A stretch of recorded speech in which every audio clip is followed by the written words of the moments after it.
আসসালামু আলাইকুম রহমতুল্লাহ বরকাত। আলহামদুলিল্লাহ সুম্মা আলহামদুলিল্লাহ। আপনারা সকলে জানেন আমি মোহাম্মদ নাহিদুল ইসলাম ইয়াসিন হজ কাফেলার দায়িত্বে আছি, পরিচালক। আলহামদুলিল্লাহ গত 27 তারিখে জুন মাসের 45 জন হাজি নিয়ে আমি মক্কা মদিনা সম্মানের সহিত প্রশংসার সহিত আমি ফিরে এসেছি আলহামদুলিল্লাহ। তো আমার আজকে 23 তারিখ 2026 সাল। আলহামদুলিল্লাহ আমার মামা এবং মামার সাথে আমার মামি এবং সাথে আরও 4জন হাজি আলহামদুলিল্লাহ আজকে কনফার্ম হলো।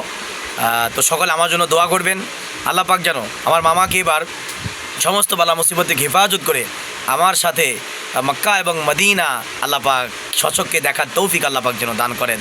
তো মামা, আমার সাথে যে যাওয়ার নিয়াত করতেছেন, কাবাঘর দেখার নিয়াত করতেছেন, কেমন লাগছে আপনার অনুভূতি? আলহামদুলিল্লাহ, এটা মক্কা মদিনা তপ করার তৌফিক আল্লাহ সবাইকে দেয় না, বা যদি আল্লাহ যদি হায়াত আমার রাখে তাহলে আমি সহিভাবে নিয়াত করেছি যে মক্কা মদিনা তপ করার সুন্দরভাবে বা সবারই সঙ্গে একত্রিত মিলিত হয়ে যাতে তপ করে আল্লাহ ঘর তপ করে ইয়াসিন হজ কাফেলার সাথে যাবেন ইনশাআল্লাহ। ইয়াসিন হজ কাফেলা, আমার যে কাফেলা ইয়াসিন হজ কাফেলা, এতে যার আমার সহি নিয়াত আছে আমি আমিন আমিন। আল্লাহ কবুল করুন। আল্লাহ